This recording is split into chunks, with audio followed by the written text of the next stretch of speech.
Translated by Lionel Giles. Part 1. Laying Plans. Sun Tzu said, "The art of war is of vital importance to the state. It is a matter of life and death, a road either to safety or to ruin. Hence it is a subject of inquiry which can on no account be neglected. The art of war, then, is governed by 5 constant factors, to be taken into account in one's deliberations when seeking to determine the conditions obtaining in the field. These are 1. The moral law, 2. Heaven, 3. Earth, 4. The commander, 5. Method and discipline. The moral law causes the people to be in complete accord with their ruler, so that they will follow him regardless of their lives, undismayed by any danger. Heaven signifies night and day, cold and heat, times and seasons. Earth comprises distances, great and small, danger and security, open ground and narrow passes, the chances of life and death. The commander stands for the virtues of wisdom, sincerity, benevolence, courage, and strictness.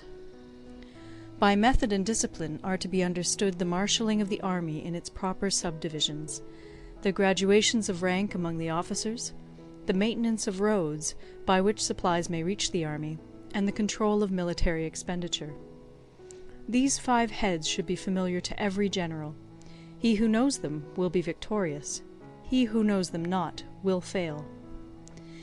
Therefore, in your deliberations, when seeking to determine the military conditions, let them be made the basis of a comparison in this wise. 1. Which of the 2 sovereigns is imbued with the moral law? 2. Which of the 2 generals has most ability? 3. With whom lie the advantages derived from heaven and earth?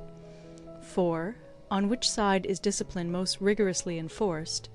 5. Which army is stronger? 6. On which side are officers and men more highly trained? 7.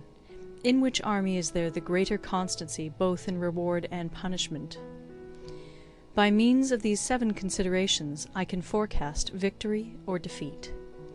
The general that hearkens to my counsel and acts upon it will conquer. Let such a one be retained in command. The general that hearkens not to my counsel nor acts upon it will suffer defeat. Let such a one be dismissed. While heeding the profit of my counsel, avail yourself also of any helpful circumstances over and beyond the ordinary rules. According as circumstances are favorable, one should modify one's plans. All warfare is based on deception. Hence, when able to attack, we must seem unable. When using our forces, we must seem inactive. When we are near, we must make the enemy believe we are far away. When far away, we must make him believe we are near. Hold out baits to entice the enemy, feign disorder, and crush him. If he is secure at all points, be prepared for him. If he is in superior strength, evade him. If your opponent is of choleric temper, seek to irritate him. Pretend to be weak, that he may grow arrogant.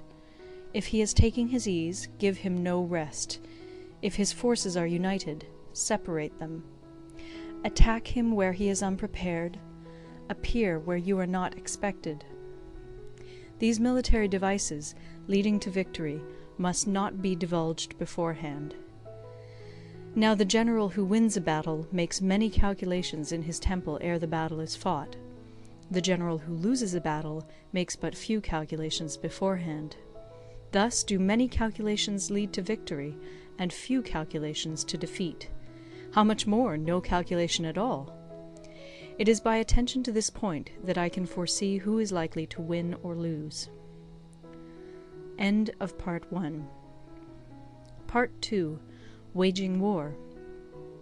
Sun Tzu said, "In the operations of war, where there are in the field 1,000 swift chariots, as many heavy chariots, and 100,000 mail-clad soldiers, with provisions enough to carry them 1,000 li, the expenditure at home and at the front, including entertainment of guests, small items such as glue and paint, and sums spent on chariots and armour, will reach the total of 1,000 ounces of silver per day. Such is the cost of raising an army of 100,000 men. When you engage in actual fighting, if victory is long in coming, then men's weapons will grow dull and their ardour will be damped. If you lay siege to a town, you will exhaust your strength. Again, if the campaign is protracted, the resources of the state will not be equal to the strain. Now, when your weapons are dulled, your ardour damped, your strength exhausted, and your treasure spent, other chieftains will spring up to take advantage of your extremity. Then no man, however wise, will be able to avert the consequences that must ensue. Thus, though we have heard of stupid haste in war, cleverness has never been seen associated with long delays. There is no instance of a country having benefited from prolonged warfare. It is only one who is thoroughly acquainted with the evils of war that can thoroughly understand the profitable way of carrying it on. The skilful soldier does not raise a second levy. Neither are his supply wagons loaded more than twice. Bring war material with you from home, but forage on the enemy. Thus the army will have food enough for its needs. Poverty of the state exchequer causes an army to be maintained by contributions from a distance. Contributing to maintain an army at a distance causes the people to be impoverished. On the other hand, the proximity of an army causes prices to go up, and high prices cause the people's substance to be drained away. When their substance is drained away, the peasantry will be afflicted by heavy exactions. With this loss of substance and exhaustion of strength, the homes of the people will be stripped bare, and 3/10 of their income will be dissipated, while government expenses for broken chariots, worn-out horses, breastplates and helmets, bows and arrows, spears and shields, protective mantles, draught oxen, and heavy wagons will amount to 4/10 of its total revenue. Hence, a wise general makes a point of foraging on the enemy. 1 cartload of the enemy's provisions is equivalent to 20 of one's own, and likewise a single picul of his provender is equivalent to 20 from one's own store. Now, in order to kill the enemy, our men must be roused to anger. That there may be advantage from defeating the enemy, they must have their rewards. Therefore, in chariot fighting, when 10 or more chariots have been taken, those should be rewarded who took the first. Our own flags should be substituted for those of the enemy, and their chariots mingled and used in conjunction with ours. The captured soldiers should be kindly treated and kept. This is called using the conquered foe to augment one's own strength. In war, then, let your great object be victory, not lengthy campaigns. Thus it may be known that the leader of armies is the arbiter of the people's fate, the man on whom it depends whether the nation shall be in peace or in peril. End of Part 2. Part 3. Attack by Stratagem. Sun Tzu said, "In the practical art of war, the best thing of all is to take the enemy's country whole and intact. To shatter and destroy it is not so good. So, too, it is better to recapture an army entire than to destroy it, to capture a regiment, a detachment, or a company entire than to destroy them.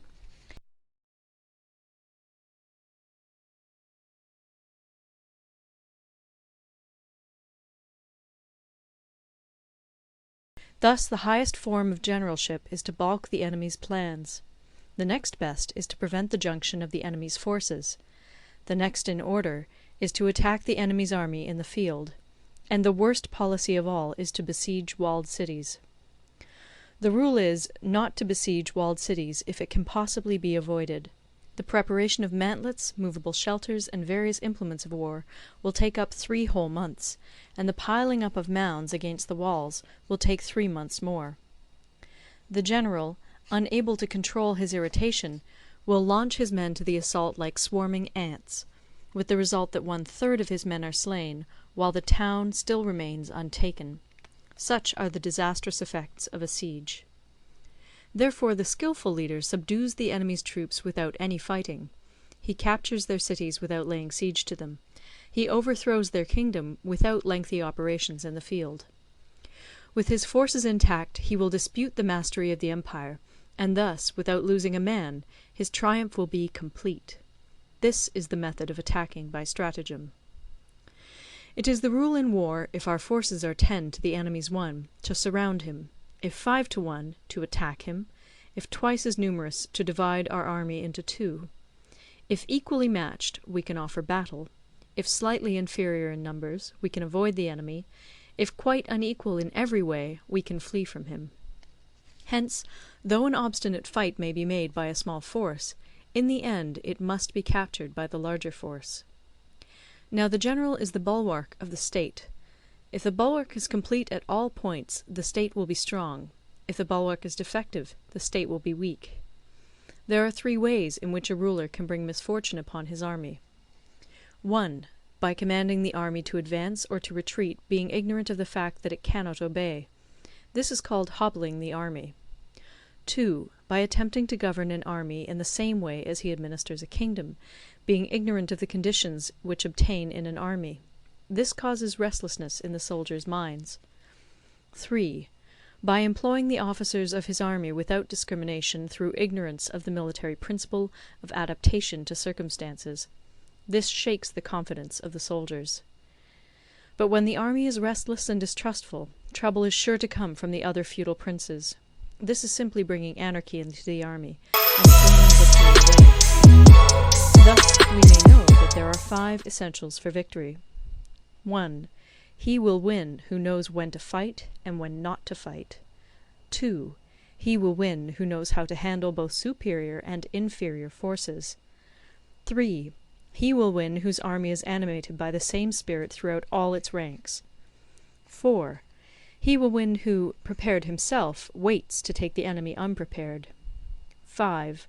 He will win who has military capacity and is not interfered with by the sovereign.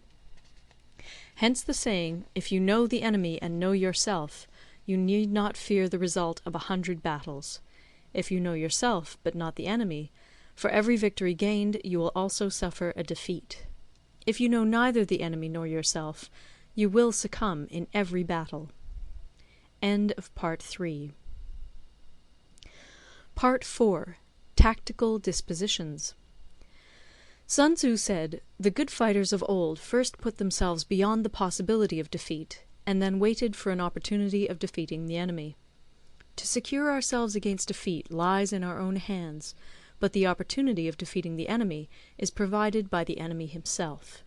Thus the good fighter is able to secure himself against defeat, but cannot make certain of defeating the enemy. Hence the saying, one may know how to conquer without being able to do it." Security against defeat implies defensive tactics. Ability to defeat the enemy means taking the offensive. Standing on the defensive indicates insufficient strength; attacking, a superabundance of strength. The general who is skilled in defence hides in the most secret recesses of the earth. He who is skilled in attack flashes forth from the topmost heights of heaven. Thus, on the one hand, we have ability to protect ourselves; on the other, a victory that is complete. To see victory only when it is within the ken of the common herd is not the acme of excellence. Neither is it the acme of excellence if you fight and conquer, and the whole empire says, "Well done!" To lift an autumn hair is no sign of great strength. To see the sun and moon is no sign of sharp sight. To hear the noise of thunder is no sign of a quick ear. What the ancients called a clever fighter is one who not only wins, but excels in winning with ease. Hence his victories bring him neither reputation for wisdom nor credit for courage. He wins his battles by making no mistakes. Making no mistakes is what establishes the certainty of victory, for it means conquering an enemy that is already defeated. Hence the skilful fighter puts himself into a position which makes defeat impossible, and does not miss the moment for defeating the enemy. Thus it is that in war the victorious strategist only seeks battle after the victory has been won, whereas he who is destined to defeat first fights and afterwards looks for victory. The consummate leader cultivates the moral law and strictly adheres to method and discipline. Thus it is in his power to control success. In respect of military method we have, firstly, measurement; secondly, estimation of quantity; thirdly, calculation; fourthly, balancing of chances; fifthly, victory. Measurement owes its existence to earth; estimation of quantity to measurement; calculation to estimation of quantity; balancing of chances to calculation; and victory to balancing of chances. A victorious army opposed to a routed one is as a pound's weight placed in the scale against a single grain. The onrush of a conquering force is like the bursting of pent-up waters into a chasm 1,000 fathoms deep. End of Part 4. Part 5. Energy. Sun Tzu said, "The control of a large force is the same principle as the control of a few men. It is merely a question of dividing up their numbers." Fighting with a large army under your command is nowise different from fighting with a small one. It is merely a question of instituting signs and signals.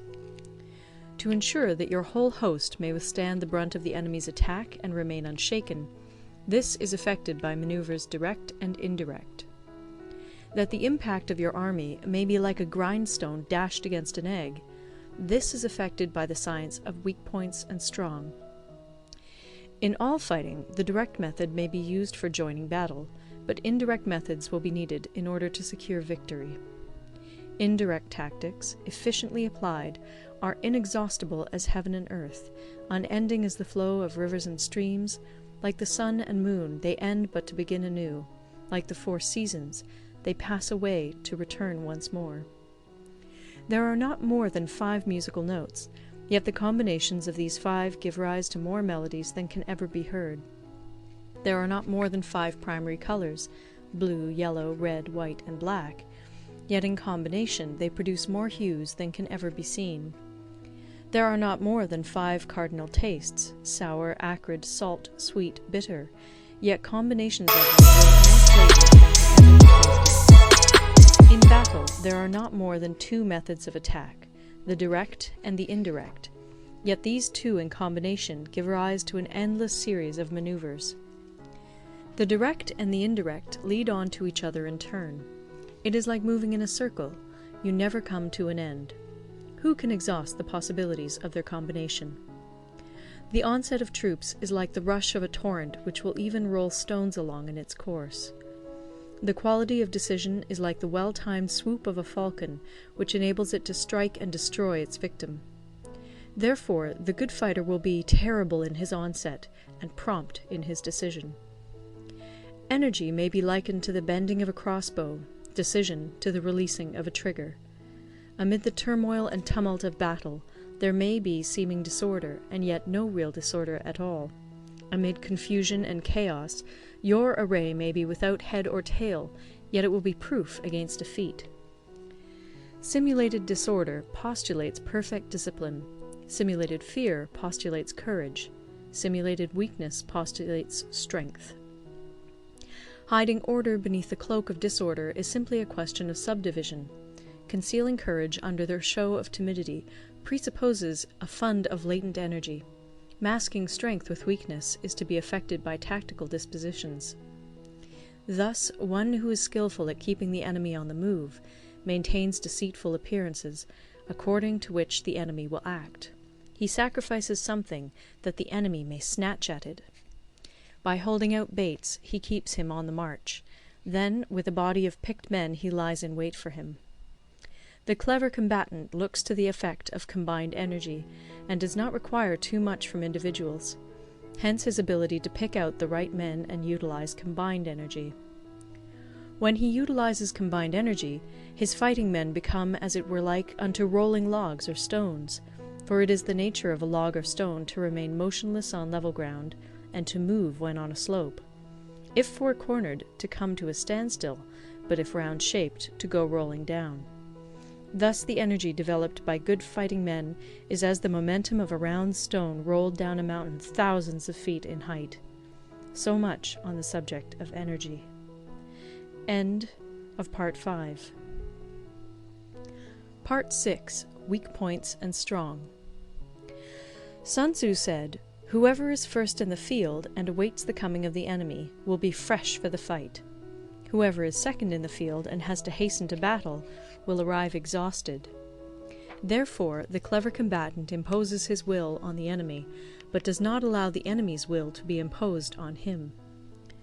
By holding out advantages to him, he can cause the enemy to approach of his own accord, or, by inflicting damage, he can make it impossible for the enemy to draw near. If the enemy is taking his ease, he can harass him. If well supplied with food, he can starve him out. If quietly encamped, he can force him to move. Appear at points which the enemy must hasten to defend. March swiftly to places where you are not expected. An army may march great distances without distress if it marches through country where the enemy is not. You can be sure of succeeding in your attacks if you only attack places which are undefended. You can ensure the safety of your defense if you only hold positions that cannot be attacked. Hence, that general is skillful in attack whose opponent does not know what to defend, and he is skillful in defense whose opponent does not know what to attack. O divine art of subtlety and secrecy! Through you we learn to be invisible, through you inaudible, and hence we can hold the enemy's fate in our hands. You may advance and be absolutely irresistible if you make for the enemy's weak points. You may retire and be safe from pursuit if your movements are more rapid than those of the enemy. If we wish to fight, the enemy can be forced to an engagement even though he be sheltered behind a high rampart and a deep ditch. All we need do is attack some other place that he will be obliged to relieve. If we do not wish to fight, we can prevent the enemy from engaging us even though the lines of our encampment be merely traced out on the ground. All we need do is throw something odd and unaccountable in his way. By discovering the enemy's dispositions and remaining invisible ourselves, we can keep our forces concentrated while the enemy's must be divided. We can form a single united body while the enemy must split up into fractions. Hence there will be a whole pitted against separate parts of a whole, which means that we shall be many to the enemy's few. And if we are able thus to attack an inferior force with a superior one, our opponents will be in dire straits. The spot where we intend to fight must not be made known, for then the enemy will have to prepare against a possible attack at several different points. And his forces being thus distributed in many directions, the numbers we shall have to face at any given point will be proportionately few. For should the enemy strengthen his van, he will weaken his rear. Should he strengthen his rear, he will weaken his van. Should he strengthen his left, he will weaken his right. Should he strengthen his right, he will weaken his left. If he sends reinforcements everywhere, he will everywhere be weak. Numerical weakness comes from having to prepare against possible attacks. Numerical strength from compelling our adversary to make these preparations against us. Knowing the place and the time of the coming battle, we may concentrate from the greatest distances in order to fight. But if neither time nor place be known, then the left wing will be impotent to succour the right equally impotent to succour the left, the van unable to relieve the rear, or the rear to support the van. How much more so if the furthest proportions of the army are anything under 100 li apart, and even the nearest are separated by several li? Though according to my estimate the soldiers of Yue exceed our own in number, that shall advantage them nothing in the matter of victory. I say then that victory can be achieved. Though the enemy be stronger in numbers, we may prevent him from fighting. Scheme so as to discover his plans and the likelihood of their success. Rouse him and learn the principle of his activity or inactivity. Force him to reveal himself so as to find out his vulnerable spots. Carefully compare the opposing army with your own, so that you may know where strength is superabundant and where it is deficient. In making tactical dispositions, the highest pitch you can attain is to conceal them. Conceal your dispositions, and you will be safe from the prying of the subtlest spies, from the machinations of the wisest brains. How victory may be produced for them out of the enemy's own tactics, that is what the multitude cannot comprehend. All men can see the tactics whereby I conquer, but what none can see is the strategy out of which victory is evolved. Do not repeat the tactics which have gained you one victory, but let your methods be regulated by the infinite variety of circumstances. Military tactics are like unto water, for water in its natural course runs away from high places and hastens downwards. So in war, the way is to avoid what is strong and to strike at what is weak. Water shapes its course according to the nature of the ground over which it flows. The soldier works out his victory in relation to the foe whom he is facing. Therefore, just as water retains no constant shape, in warfare there are no constant conditions. He who can modify his tactics in relation to his opponent and thereby succeed in winning may be called a heaven-born captain. The 5 elements, water, fire, wood, metal, earth, are not always equally predominant. The 4 seasons make way for each other in turn. There are short days and long. The moon has its periods of waning and waxing. End of Part 6. Part 7. Maneuvering. Sun Tzu said, "In war, the general receives his commands from the sovereign. Having collected an army and concentrated his forces, he must blend and harmonize the different elements thereof before pitching his camp. After that comes tactical maneuvering, than which there is nothing more difficult. The difficulty of tactical maneuvering consists in turning the devious into the direct, and misfortune into gain. Thus, to take a long and circuitous route, after enticing the enemy out of the way, and those starting after him, to contrive to reach the goal before him, shows knowledge of the artifice of deviation. Maneuvering with an army is advantageous, with an undisciplined multitude most dangerous. If you set a fully equipped army in march in order to snatch an advantage, the chances are that you will be too late. On the other hand, to detach a flying column for the purpose involves the sacrifice of its baggage and stores. Thus, if you order your men to roll up their buff coats and make forced marches without halting day or night, covering double the usual distance at a stretch, doing 100 li in order to wrest an advantage, the leaders of all your 3 divisions will fall into the hands of the enemy. The stronger men will be in front, the jaded ones will fall behind, and on this plan only 1/10 of your army will reach its destination. If you march 50 li in order to outmaneuver the enemy, you will lose the leader of your 1st division, and only half your force will reach the goal. If you march 30 li with the same object, 2/3 of your army will arrive. We may take it then that an army without its baggage train is lost, without provisions it is lost, without bases of supply it is lost. We cannot enter into alliances until we are acquainted with the designs of our neighbours. We are not fit to lead an army on the march unless we are familiar with the face of the country, its mountains and forests, its pitfalls and precipices, its marshes and swamps.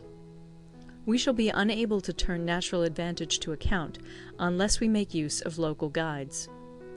In war, practice dissimulation and you will succeed. Whether to concentrate or to divide your troops must be decided by circumstances. Let your rapidity be that of the wind, your compactness that of the forest. In grading and fighting be like fire, in movability like a mountain. Let your plans be dark, and impenetrable as night, and when you move, fall like a thunderbolt. When you plunder a countryside, let the spoil be divided amongst your men. When you capture new territory, cut it up into allotments for the benefit of the soldiery. Ponder and deliberate before you make a move. He will conquer who has learnt the artifice of deviation. Such is the art of manoeuvring. The Book of Army Management says, "On the field of battle the spoken word does not carry far enough. Hence the institution of gongs and drums. Nor can ordinary objects be seen clearly enough. Hence the institution of banners and flags. Gongs and drums, banners and flags, are means whereby the ears and eyes of the host may be focused on one particular point. The host thus forming a single united body, it is impossible either for the brave to advance alone, or for the cowardly to retreat alone. This is the art of handling large masses of men. In night fighting, then, make much use of signal flyers and drums, and in fighting by day, of flags and banners, as a means of influencing the ears and eyes of your army. A whole army may be robbed of its spirit. A commander-in-chief may be robbed of his presence of mind. Now, a soldier's spirit is keenest in the morning, by noonday it has begun to flag, and in the evening his mind is bent only on returning to camp. A clever general, therefore, avoids an army when its spirit is keen, but attacks it when it is sluggish and inclined to return. This is the art of studying moods. Disciplined and calm, to await the appearance of disorder and hubbub amongst the enemy. This is the art of retaining self-possession. To be near the goal while the enemy is still far from it, to wait at ease while the enemy is toiling and struggling, to be well fed while the enemy is famished, this is the art of husbanding one's strength. To refrain from intercepting an enemy whose banners are in perfect order, to refrain from attacking an army drawn up in calm and confident array, this is the art of studying circumstances. It is a military axiom not to advance uphill against the enemy, nor to oppose him when he comes downhill. Do not pursue an enemy who simulates flight. Do not attack soldiers whose temper is keen. Do not swallow bait offered by the enemy. Do not interfere with an army that is returning home. When you surround an army, leave an outlet free. Do not press a desperate foe too hard. Such is the art of warfare. End of Part 7. Part 8. Variation in Tactics. Sun Tzu said, "In war, the general receives his commands from the sovereign, collects his army, and concentrates his forces. When in difficult country, do not encamp. In country where high roads intersect, join hands with your allies. Do not linger in dangerously isolated positions. In hemmed-in situations, you must resort to stratagem. In desperate position, you must fight. There are roads which must not be followed, armies which must not be attacked, towns which must not be besieged, positions which must not be contested, commands of the sovereign which must not be obeyed." The general who thoroughly understands the advantages that accompany variation of tactics knows how to handle his troops. The general who does not understand these may be well acquainted with the configuration of the country, yet he will not be able to turn his knowledge to practical account. So, the student of war who is unversed in the art of war of varying his plans, even though he be acquainted with the 5 advantages, will fail to make the best use of his men. Hence, in the wise leader's plans, considerations of advantage and of disadvantage will be blended together. If our expectation of advantage be tempered in this way, we may succeed in accomplishing the essential part of our schemes. If, on the other hand, in the midst of difficulties we are always ready to seize an advantage, we may extricate ourselves from misfortune. Reduce the hostile chiefs by inflicting damage on them, and make trouble for them, and keep them constantly engaged. Hold out specious allurements, and make them rush to any given point.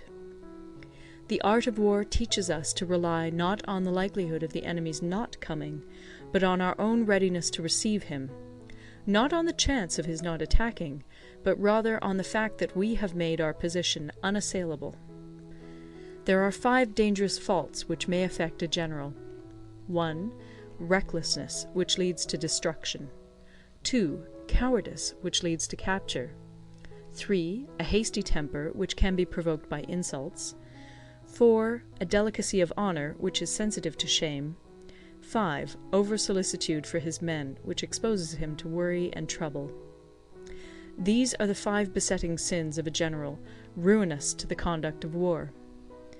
When an army is overthrown and its leader slain, the cause will surely be found in these 5 dangerous faults. Let them be a subject of meditation. End of Part 9. Part 9. The Army on the March. Sun Tzu said, "We come now to the question of encamping the army, and observing signs of the enemy. Pass quickly over mountains, and keep in the neighbourhood of valleys. Camp in high places, facing the sun. Do not climb heights in order to fight." So much for mountain warfare. After crossing a river, you should get far away from it. When an invading force crosses a river in its onward march, do not advance to meet it in midstream. It will be best to let half the army get across, and then deliver your attack. If you are anxious to fight, you should not go to meet the invader near a river which he has to cross. Moor your craft higher up than the enemy, and facing the sun. Do not move upstream to meet the enemy. So much for river warfare. In crossing salt marshes, your sole concern should be to get over them quickly, without any delay. If forced to fight in a salt marsh, You should have water and grass near you, and get your back to a clump of trees. So much for operations in salt marshes. In dry, level country, take up an easily accessible position with rising ground to your right and on your rear, so that the danger may be in front and safety lie behind. So much for campaigning in flat country. These are the 4 useful branches of military knowledge which enabled the Yellow Emperor to vanquish 4 several sovereigns. All armies prefer high ground to low, and sunny places to dark. If you are careful of your men and camp on hard ground, the army will be free from disease of every kind, and this will spell victory. When you come to a hill or a bank, occupy the sunny side, with the slope on your right rear. Thus you will at once act for the benefit of your soldiers, and utilize the natural advantages of the ground. When, in consequence of heavy rains up country, a river which you wish to ford is swollen and flecked with foam, you must wait until it subsides. Country in which there are precipitous cliffs with torrents running between, deep natural hollows, confined places, tangled thickets, quagmires, and crevasses, should be left with all possible speed and not approached. While we keep away from such places, we should get the enemy to approach them. While we face them, we should let the enemy have them on his rear. If in the neighbourhood of your camp there should be any hilly country, ponds surrounded by aquatic grass, hollow basins filled with reeds, or woods with thick undergrowth, they must be carefully routed out and searched, for these are places where men in ambush or insidious spies are likely to be lurking. When the enemy is close at hand and remains quiet, he is relying on the natural strength of his position. When he keeps aloof and tries to provoke a battle, he is anxious for the other side to advance. If his place of encampment is easy of access, he is tendering a bait. Movement amongst the trees of a forest shows that the enemy is advancing. The appearance of a number of screens in the midst of thick grass means that the enemy wants to make us suspicious. The rising of birds in their flight is the sign of an ambuscade. Startled beasts indicate that a sudden attack is coming. When there is dust rising in a high column, it is the sign of chariots advancing. When the dust is low, but spread over a wide area, it betokens the approach of infantry. When it branches out in different directions, it shows that parties have been sent to collect firewood. A few clouds of dust moving to and fro signify that the army is encamping. Humble words and increased preparations are signs that the enemy is about to advance. Violent language and driving forward as if to the attack are signs that he will retreat. When the light chariots come out first and take up a position on the wings, it is a sign that the enemy is forming for battle. Peace proposals unaccompanied by a sworn covenant indicate a plot. When there is much running about, and the soldiers fall into rank, it means that the critical moment has come. When some are seen advancing and some retreating, it is a lure. When the soldiers stand leaning on their spears, they are faint from want of food. If those who are sent to draw water begin by drinking themselves, the army is suffering from thirst. If the enemy sees an advantage to be gained and makes no effort to secure it, the soldiers are exhausted. If birds gather on any spot, it is unoccupied.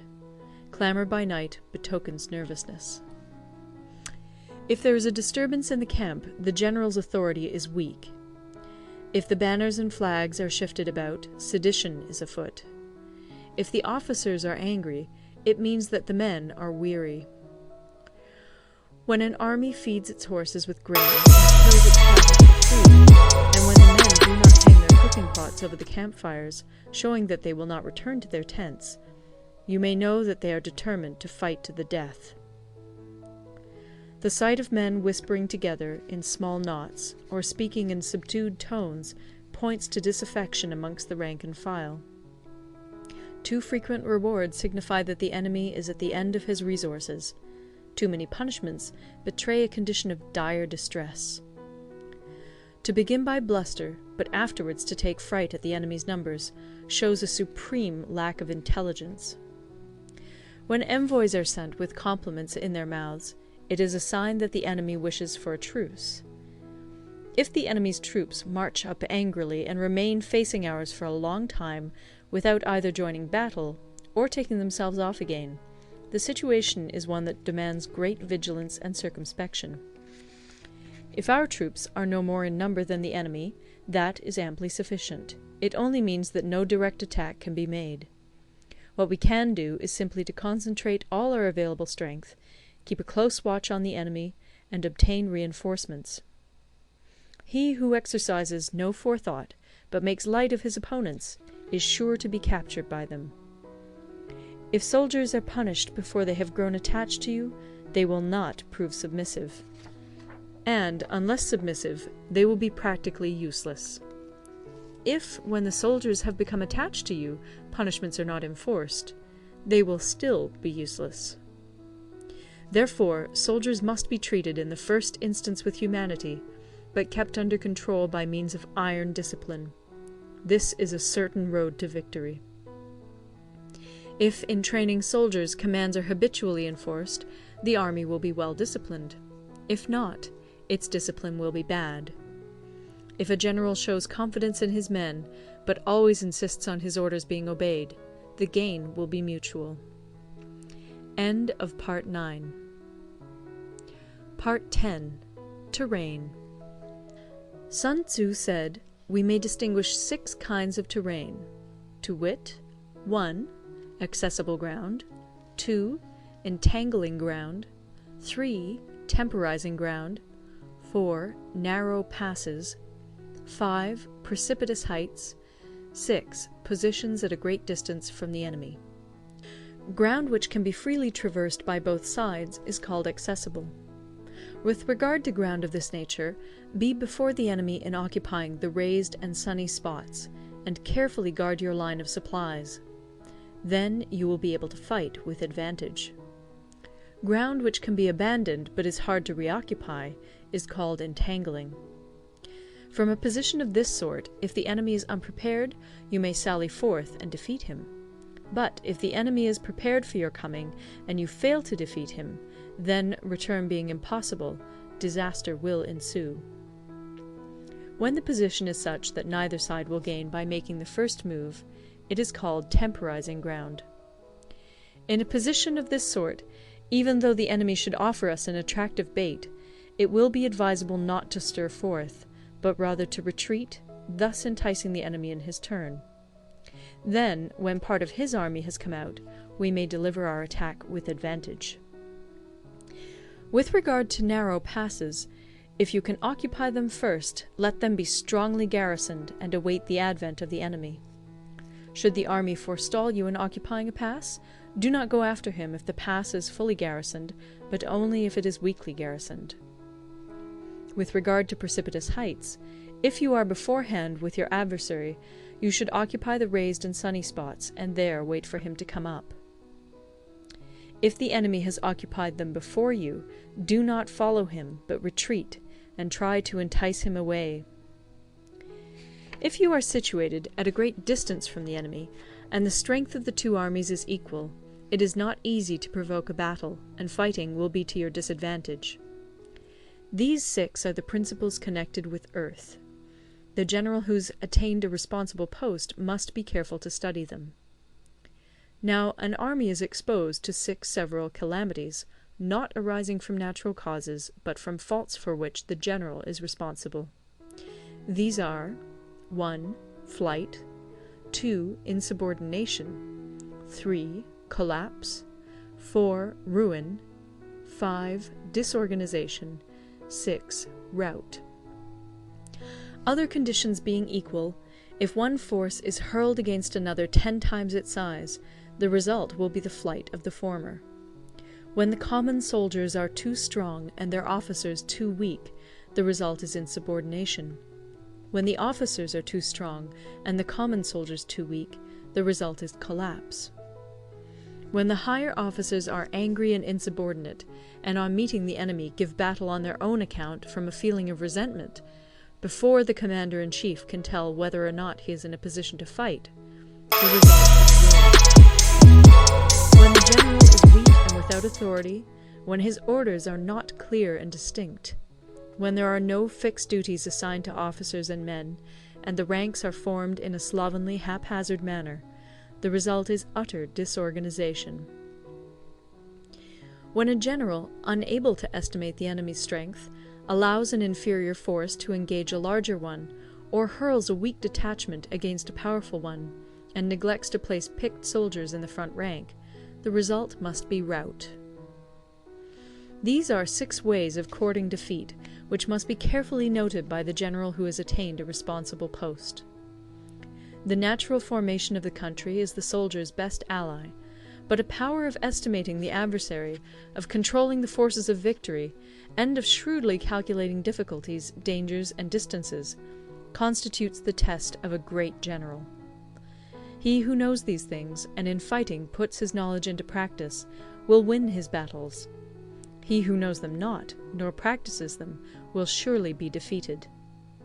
If fighting is sure to result in victory, then you must fight, even though the ruler forbid it. If fighting will not result in victory, then you must not fight even at the ruler's bidding. The general who advances without coveting fame, and retreats without fearing disgrace, whose only thought is to protect his country and do good service for his sovereign, is the jewel of the kingdom. Regard your soldiers as your children, and they will follow you into the deepest valleys. Look upon them as your own beloved sons, and they will stand by you even unto death. If, however, you are indulgent, but unable to make your authority felt, kind-hearted, but unable to enforce your commands, and incapable, moreover, of quelling disorder, then your soldiers must be likened to spoilt children. They are useless for any practical purpose. If we know that our own men are in a condition to attack, but are unaware that the enemy is not open to attack, we have gone only half-way towards victory. If we know that the enemy is open to attack, but are unaware that our own men are not in a condition to attack, we have gone only half-way towards victory. If we know that the enemy is open to attack, and also know that our men are in a condition to attack, but are unaware that the nature of the ground makes fighting impracticable, we have still only gone half-way towards victory. Hence the experienced soldier, once in motion, is never bewildered. Once he has broken camp, he is never at a loss. Hence the saying, "If you know the enemy and know yourself, your victory will not stand in doubt. If you know heaven and know earth, you may make your victory complete." End of Part 10. Part 11. The 9 Situations. Sun Tzu said, "The art of war recognizes 9 varieties of ground. 1. Dispersive ground. 2. Facile ground. 3. Contentious ground. 4. Open ground. 5. Ground of intersecting highways. 6. Serious ground. 7. Difficult ground. 8. Hemmed-in ground. 9. Desperate ground. When a chieftain is fighting in his own territory, it is dispersive ground. When he has penetrated into hostile territory, but to no great distance, it is facile ground. Ground the possession of which imports great advantage to either side is contentious ground. Ground on which each side has liberty of movement is open ground. Ground which forms the key to 3 contiguous states, so that he who occupies it first has most of the empire at his command, is a ground of intersecting highways. When an army has penetrated into the heart of a hostile country, leaving a number of fortified cities in its rear, it is serious ground. Mountain forests, rugged steeps, marshes, and fens, all country that is hard to traverse, this is difficult ground. Ground which is reached through narrow gorges, and from which we can only retire by tortuous paths, so that a small number of the enemy would suffice to crush a large body of our men, this is hemmed-in ground. Ground on which we can only be saved from destruction by fighting without delay is desperate ground. On dispersive ground, therefore, fight not. On facile ground, halt not. On contentious ground, attack not. On open ground, do not try to block the enemy's way. On the ground of intersecting highways, join hands with your allies. On serious ground, gather in plunder. In difficult ground, keep steadily on the march. On hemmed-in ground, resort to stratagem. On desperate ground, fight. Those who were called skillful leaders of old knew how to drive a wedge between the enemy's front and rear, to prevent cooperation between his large and small divisions, to hinder the good troops from rescuing the bad, the officers from rallying their men. When the enemy's men were united, they managed to keep them in disorder. When it was to their advantage, they made a forward move. When otherwise, they stopped still. If asked how to cope with a great host of the enemy in orderly array, and on the point of marching to the attack, I should say, begin by seizing something which your opponent holds dear. Then he will be amenable to your will. Rapidity is the essence of war. Take advantage of the enemy's unreadiness. Make your way by unexpected routes, and attack unguarded spots. The following are the principles to be observed by an invading force. The further you penetrate into a country, the greater will be the solidarity of your troops, and thus the defenders will not prevail against you. Make forays in fertile country in order to supply your army with food. Carefully study the well-being of your men, and do not overtax them. Concentrate your energy and hoard your strength. Keep your army continually on the move, and devise unfathomable plans. Throw your soldiers into positions whence there is no escape, and they will prefer death to flight. If they will face death, there is nothing they may not achieve. Officers and men alike will put forth their uttermost strength. Soldiers, when in desperate straits, lose the sense of fear. If there is no place of refuge, they will stand firm. If they are in hostile country, they will show a stubborn front. If there is no help for it, they will fight hard. Thus, without waiting to be marshalled, the soldiers will be constantly on the qui-vive. Without waiting to be asked, they will do your will. Without restrictions, they will be faithful. Without giving orders, they can be trusted. Prohibit the taking of omens, and do away with superstitious doubts.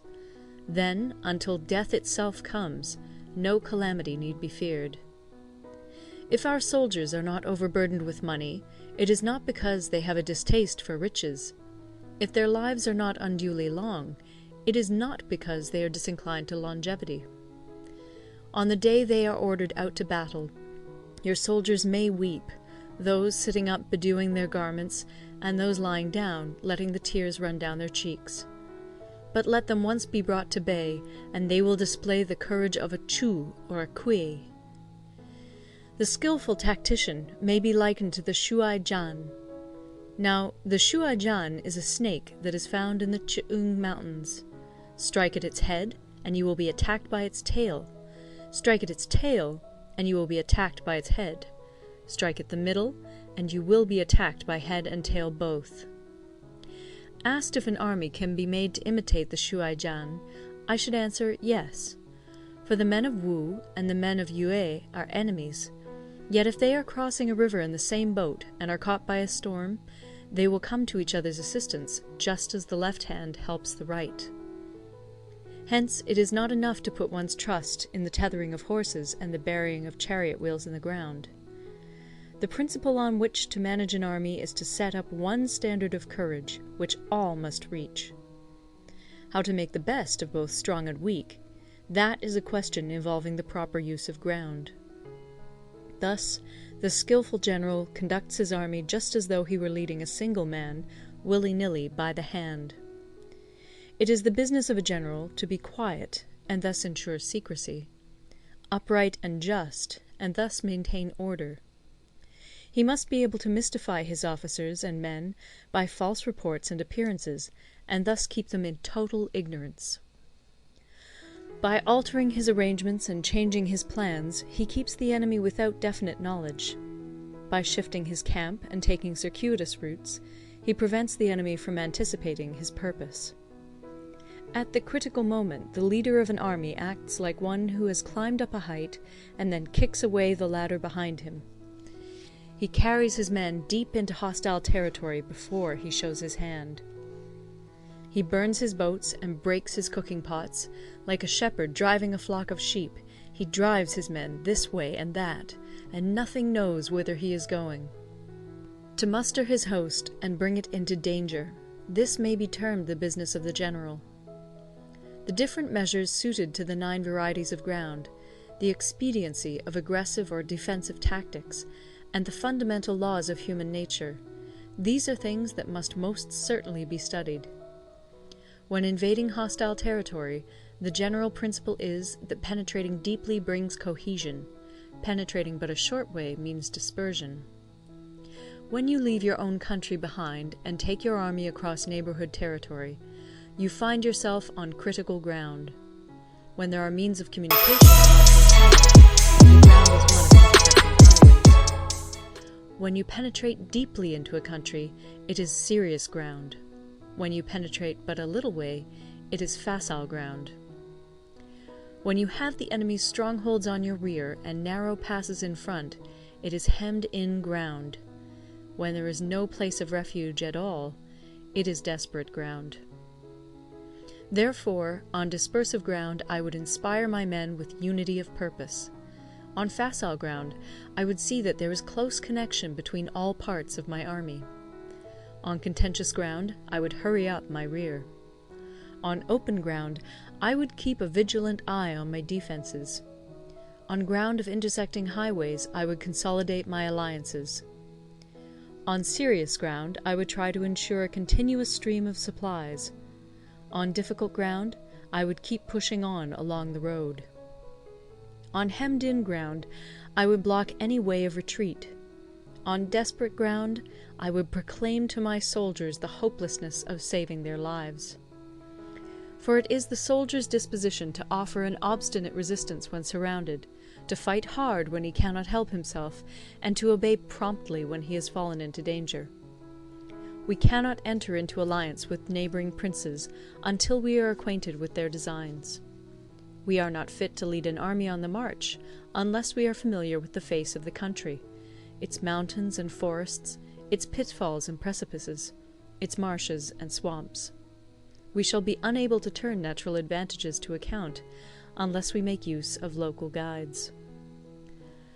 To be ignored of any one of the following 4 or 5 principles does not befit a warlike prince. When a warlike prince attacks a powerful state, his generalship shows itself in preventing the concentration of the enemy's forces. He overawes his opponents, and their allies are prevented from joining against him. Hence he does not strive to ally himself with all and sundry, nor does he foster the power of other states. He carries out his own secret designs, keeping his antagonists in awe. Thus he is able to capture their cities and overthrow their kingdoms.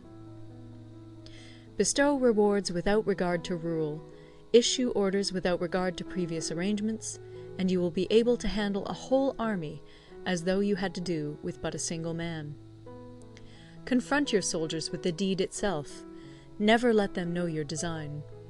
When the outlook is bright, bring it before their eyes, but tell them nothing when the situation is gloomy. Place your army in deadly peril, and it will survive.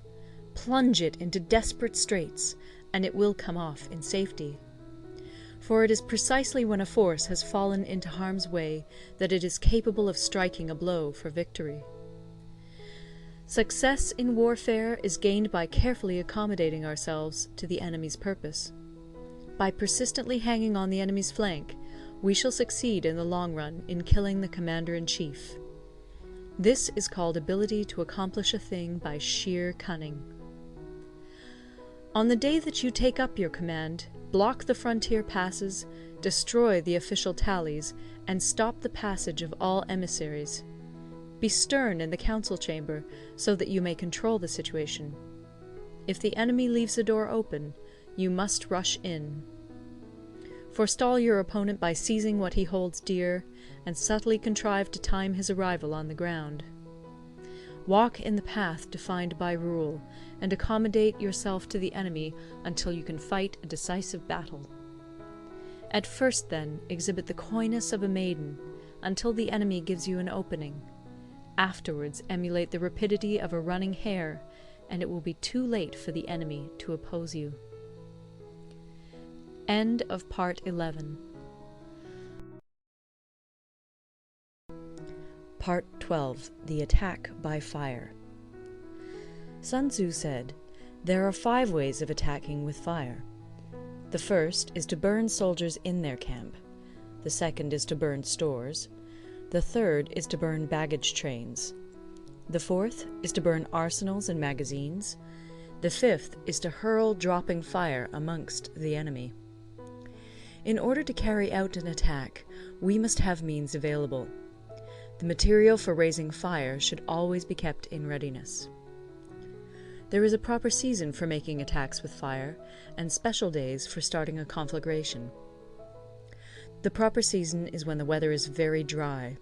The special days are those when the moon is in the constellations of the Sieve, the Wall, the Wing, or the Crossbar, for these 4 are all days of rising wind. In attacking with fire, one should be prepared to meet 5 possible developments. 1. When fire breaks out inside to enemy's camp, respond at once with an attack from without. 2. If there is an outbreak of fire, but the enemy soldiers remain quiet, 3. When the force of the flames has reached its height, follow it up with an attack, if that is practicable. If not, stay where you are. 4. If it is possible to make an assault with fire from without, do not wait for it to break out within, but deliver your attack at a favorable moment. 5. When you start a fire, be to windward of it. Do not attack from the leeward. A wind that rises in the daytime lasts long, but a night breeze soon falls. In every army, the 5 developments connected with fire must be known, the movements of the stars calculated, and a watch kept for the proper days. Hence, those who use fire as an aid to the attack show intelligence. Those who use water as an aid to the attack gain an accession of strength. By means of water, an enemy may be intercepted, but not robbed of all his belongings. Unhappy is the fate of one who tries to win his battles and succeed in his attacks without cultivating the spirit of enterprise, for the result is a waste of time and general stagnation. Hence the saying, "The enlightened ruler lays his plans well ahead. The good general cultivates his resources." Move not unless you see an advantage. Use not your troops unless there is something to be gained. Fight not unless the position is critical. No ruler should put troops into the field merely to gratify his own spleen. No general should fight a battle simply out of pique. If it is to your advantage, make a forward move. If not, stay where you are. Anger may in time change to gladness. Vexation may be succeeded by content. But a kingdom that has once been destroyed can never come again into being, nor can the dead ever be brought back to life. Hence the enlightened ruler is heedful, and the good general full of caution. This is the way to keep a country at peace and an army intact. End of Part 12. Part 13. The Use of Spies. Sun Tzu said, "Raising a host of 100,000 men and marching them great distances entails heavy loss on the people and a drain on the resources of the state. The daily expenditure will amount to 1,000 ounces of silver. There will be commotion at home and abroad, and men will drop down exhausted on the highways. As many as 700,000 families will be impeded in their labor.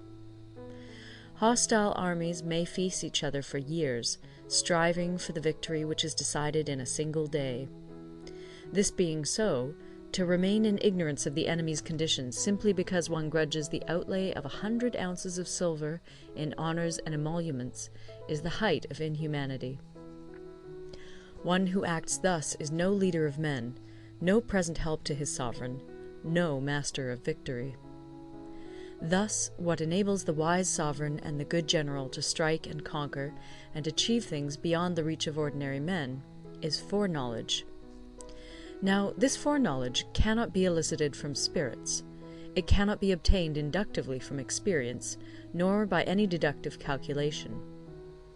Knowledge of the enemy's dispositions can only be obtained from other men. Hence the use of spies, of whom there are 5 classes.